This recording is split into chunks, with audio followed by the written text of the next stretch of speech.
قرآن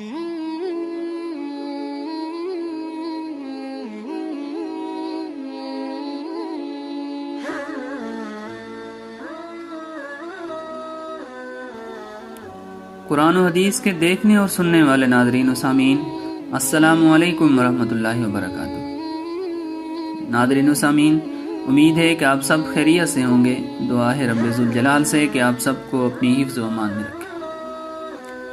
ناظرین و سامعین، اللہ رب العزت نے انسان کو جو ذہنی و جسمانی صلاحیتیں عطا فرمائی ہیں وہ اس قدر ہمہ گیر ہیں، بے پایہ اور مختلف النوع ہیں کہ انہیں پوری طرح احاطہ تحریر میں لانا ممکن نہیں ہے۔ دیکھنے، بولنے، چلنے پھرنے کی صلاحیت، سننے، چکھنے اور سونگھنے کی صلاحیت، حسب منشا اٹھنے اور بیٹھنے کی صلاحیت، آزادانہ حرکت کرنے کی صلاحیت، اپنے ذہن سے سوچنے اور طرح طرح کے منصوبے کرنے کی صلاحیت اور انہیں روبہ عمل میں لانے کی صلاحیت۔ ناظرین و سامعین، اس طرح تحریر لکھنے کی صلاحیت ہے۔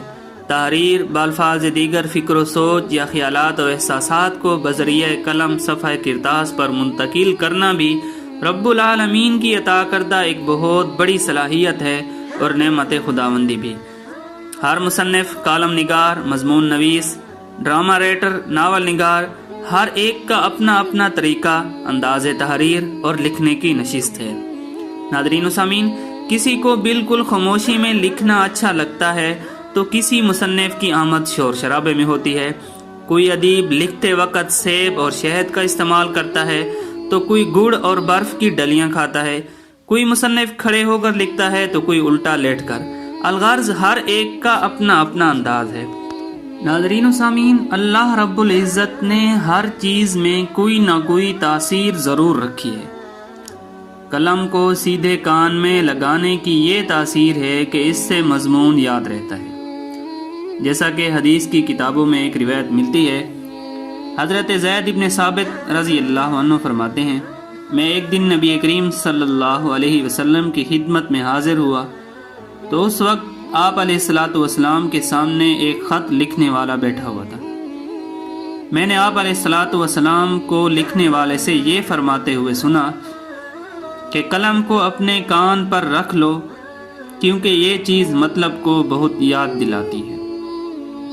یعنی ایسا کرنے سے ذہن کے دریچے کھل جاتے ہیں اور اس کا نتیجہ یہ ہوتا ہے کہ اپنے مقصد اور مفہوم کو بیان کرنے کے لیے عبارت و الفاظ کی آمد ہونے لگتی ہے اور لکھنے والا جو کچھ لکھنا چاہتا ہے اس میں پوری طرح کامیاب رہتا ہے۔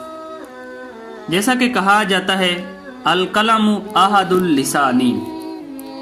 ناظرین و سامعین، ہماری زبان قلب و ذہن کی ترجمان ہوتی ہے، لہذا قلم کو کان پر رکھنا گویا زبان کو کان پر رکھنے کے مترادف ہے، تاکہ زبان، قلب و قلم، ذہن قریب قریب ہو جائے اور قلب و ذہن جو کچھ کہنے کا ارادہ کرے تو وہ عمدہ الفاظ، اسلوب اور اعلیٰ عبارت کے ساتھ صفحہ کرتاس پر بذریعہ قلم منتقل ہو۔